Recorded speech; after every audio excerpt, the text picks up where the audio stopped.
तो वहां पर गुरु वशिष्ठ अपने पुत्रों को डांटे।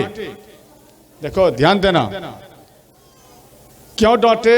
इसलिए डांटे, अपने पुत्रों को कह रहे हैं अगर ज्ञान नहीं हो, जानकारी नहीं हो तो झूठ बोलना नहीं चाहिए। ब्राह्मण का कर्तव्य है, अगर उसे जानकारी नहीं है पूजा का तो किसी भी यजमान को झूठ उपदेश देना नहीं चाहिए। प्रथम शब्द ध्यान देना, चाहे ब्राह्मण कोई भी हो, यहां दिया हुआ है झूठ उपदेश नहीं देना। और ध्यान देना यहां पर लिखे हुए हैं विप्रा मंत्र विदो मुक्ता स्त्रिया प्रोवक्ता तथा शिशु तानि सफला भविष्यन्ति न कदाचित वेद सुतम। इसका अर्थ है, ध्यान देना, जो ब्राह्मण होता है, जो संत होता है, ये मत सोचना कि मैं केवल ब्राह्मण को डांट रहा हूं, मैं अपने आप को भी डांट रहा हूं, अर्थात मैं संत महात्माओं को भी डांट रहा हूं। यहां दिया गया है जो ब्राह्मण है और जो संत है, साधु संत, उनको झूठ बोलने का दोष लगता है। यानी जो यहां पर दिया गया है, दोष दिया गया है 4 प्रकार का। ब्राह्मण को जो नहीं जानता है वो बता देता है, यानी झूठ बोल के पैसा ठगने के लिए। ये दोनों व्यक्ति को मैं कह रहा हूं, पैसा ठगने के लिए, जब भाई पैसा आएगा बता दो, रुपया उससे ले लेंगे। रुपया तो कुछ ना कुछ देता है, कुछ भी पूजा करो, वो जैसे आया वो बता दिया, परंतु गलती नहीं बताना चाहिए। यहां पर लिखे हैं विप्रा मंत्र विदो मुक्ता, ये जो दिया गया है इसका अर्थ है जी, जो अधिक पढ़ा लिखा है, ध्यान देना, संत हो या ब्राह्मण हो या गांव के व्यक्ति हो, जो अधिक पढ़ा लिखा है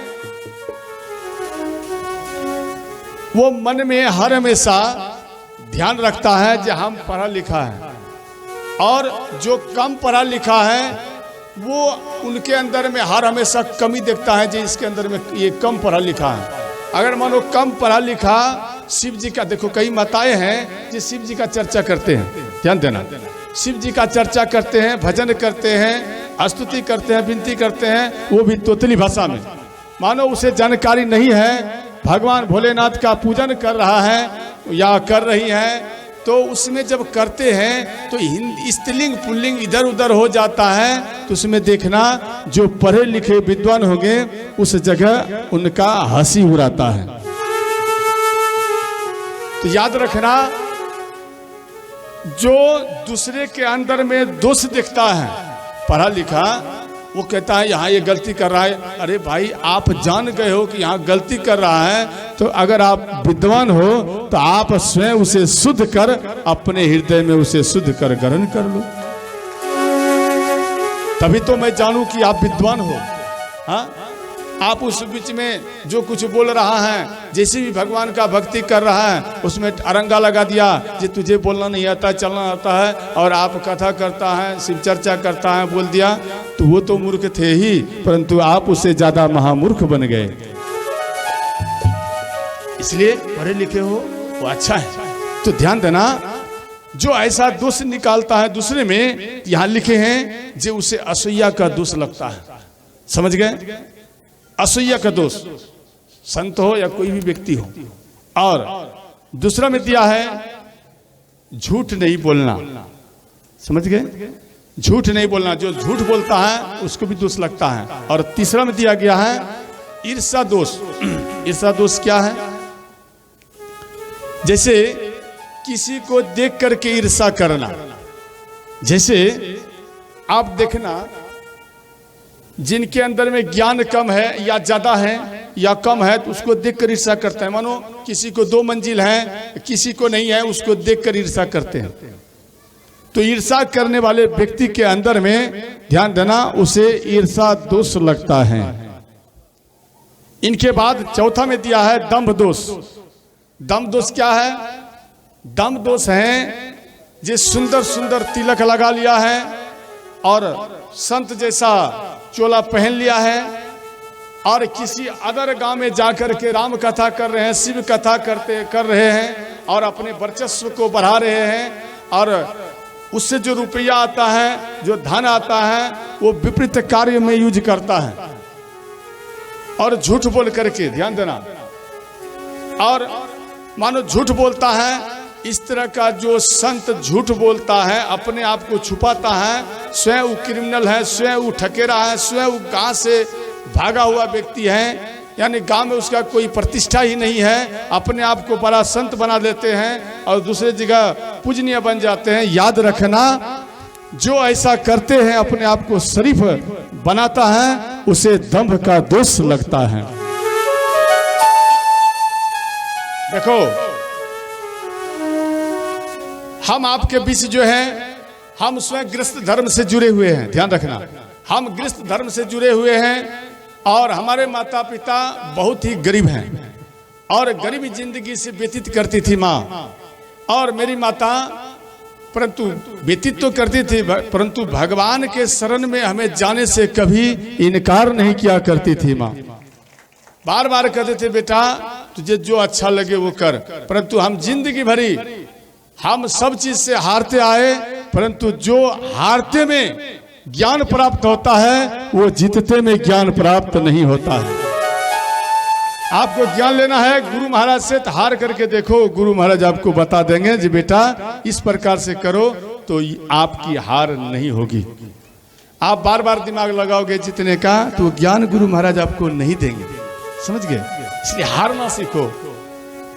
यहाँ उस समय जी लिखे हैं, हारता वही है जिसमें जान होता है। ध्यान देना, हारता यानी हारे को क्या मिलता है? हारे को हरी मिले, जीते को सर्टिफिकेट मिले, समझ गए? सर्टिफिकेट मिलता है और उनके अलावा कुछ नहीं। और जो हारता है, ध्यान देना, जो जीत करके जाता है तो उसको सर्टिफिकेट 10 के बीच में इसको मिलता है, जो आप मुखिया है, सरपंच है इत्यादि हैं। परंतु जो हारता है वो किसी को याद नहीं करते, वो केवल भगवान को ही याद करते हैं, इसलिए उसे भगवान मिलता है। समझ गए? ध्यान देना, तो झूठ बोलना नहीं चाहिए। एक पंडित थे और बाहर से आए हुए थे एक लड़के, वो पूजन कराए ब्राह्मण देवता से। तो ब्राह्मण देवता बार बार कहे कि देखो ये वस्त्र नहीं लाया था, पूजन में वस्त्र लगता है, वस्त्र नहीं लाया।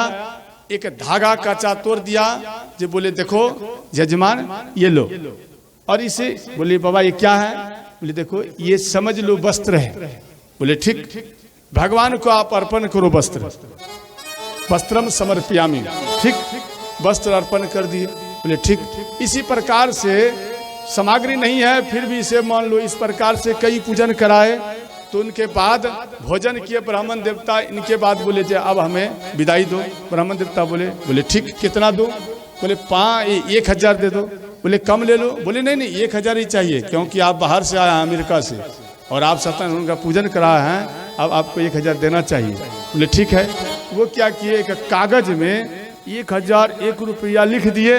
बोले बाबा ये लो। बोले अरे ये क्या दे रहे हो कागज में लिख करके 1000?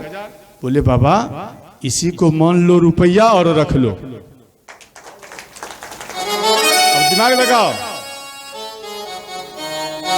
यजमान अगर वैसा मिल जाए तो ब्राह्मण को भी लाइन पर वो ला सकता है। नहीं है तो झूठ मूठ का मत बोलो, जे वस्त्र समर्पयामि मत बोलो। वस्त्र नहीं लाया है यजमान, कोई बात नहीं, भगवान को याद करो। जो वस्त्र नहीं लाया है, मेरा मन में जो है वस्त्र, उस वस्त्र को ही आप स्वीकार कर लो तो भगवान खुश हो जाएंगे। झूठ बोलकर उल्लू बनाना भगवान को क्या अच्छा है? इसलिए नहीं बनाना चाहिए। तो ध्यान देना मेरी मैया। इधर वहां पर गुरुदेव अपने पुत्रों को श्राप दिए कि जा, तू झूठ बोला है, तुझे एक ज्ञान नहीं था, परंतु ज्ञान लेना चाहिए, इनके बाद बोलना चाहिए। तू यहाँ झूठ बोला है, इसलिए हम तुझे श्राप दिया है। एक बार लेकिन बोलना चाहिए। तू एक बार बोल देता राम, तो यही उनके लिए काफी है। वो पाप से मुक्त हो जाते, परंतु तुमने 3 बार कहलाया है, इसलिए हम तुम्हें श्राप देते हैं, ये तू गलती क्या है, इसलिए हम तुम्हें श्राप देते हैं जे जा तू जल कर भस्म हो जा। तो अंत में पिता का याद आया और अंत में वामदेव रोने लगे, जो पिताजी ये हमसे सबसे बड़ा जिंदगी में पहली बार भूल हुआ है, आप हमें क्षमा कर दो। तो अंत में गुरु वशिष्ठ वो भी उदास हो गए, जो हम अपने पुत्रों को क्या कह दिए। सत्य वचन ब्राह्मण देवता बोली बैठते हैं। अंत में बोले बेटा हम अब कुछ नहीं कर सकते, जो वचन निकल चुका है वो तो होके रहेगा। तो अंत में बोले तो मुक्त होने का मार्ग बताइए। तो अंत में बोले तू भगवान का जब चरण धोएगा, जब तू भगवान का चरण को धो देगा तब तेरा यानी तू मुक्त हो जाएगा। तो इनके बाद इनका जन्म हुआ एक कछुआ में, ध्यान देना। जब इनका जन्म हुआ कछुआ में इनके बाद, तो इनको जब होश आया जो अब मेरे पिता बोले थे जो चरण जब तक देखो इसको स्मरण है, पिता उनको दिए थे आशीर्वाद कि तेरा पूर्व जन्म का इन जन्म का ये सब जितना घटना हुआ ये तुझे याद रहेगा।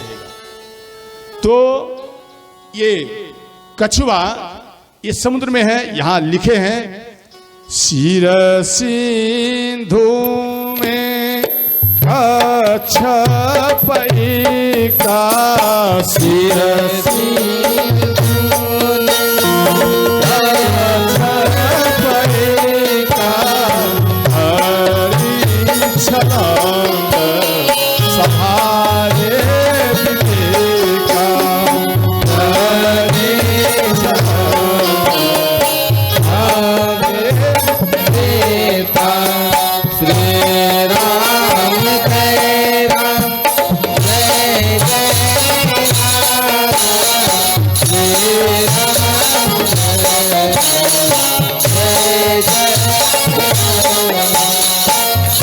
चढ़े पनग प्रियंक सुहावा सोबत रामानाथ जहाँ पावा।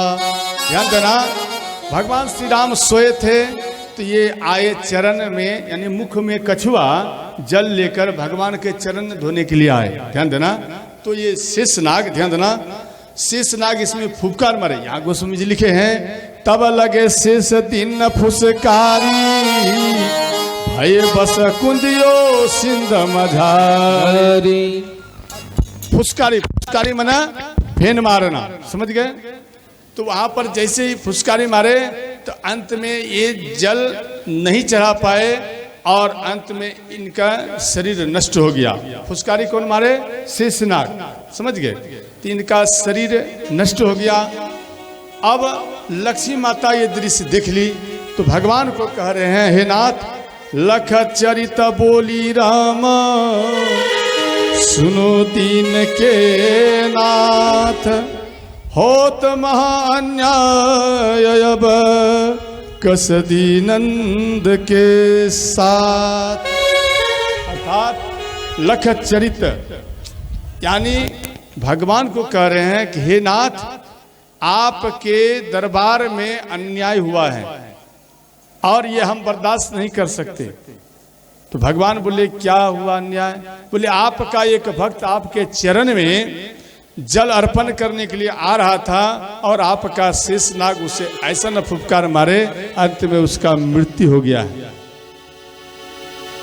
तो यहाँ पर बहुत बड़ा गलती हुआ है, तो उनके साथ अन्याय हुआ है। तो यहाँ भगवान बोले कि देवी घबराओ मत, आप क्रोधित मत हो। त्रेता में जब भरी हो रामचंद्र अवतार, ये विष्णु भगवान कह रहे हैं लक्ष्मी माता को, जब हम त्रेता में राम अवतार लेंगे, त्रेता में जब धरी हो रामचंद्र अवतार तहाँ एक वट जाति में होई है जन्म उद्धार। अर्थात भगवान बोले जी देखो जब त्रेता आएगा तो उस समय ये जन्म लेगा केवट में और उस समय हम राम अवतार लेंगे और तभी हम इनके पास आएंगे, ये मेरा चरण पखारेगा और ये मुक्त हो जाएगा। बोले श्री रामचंद्र भगवान की जय। तो वही केवट कह रहे हैं लक्ष्मण जी को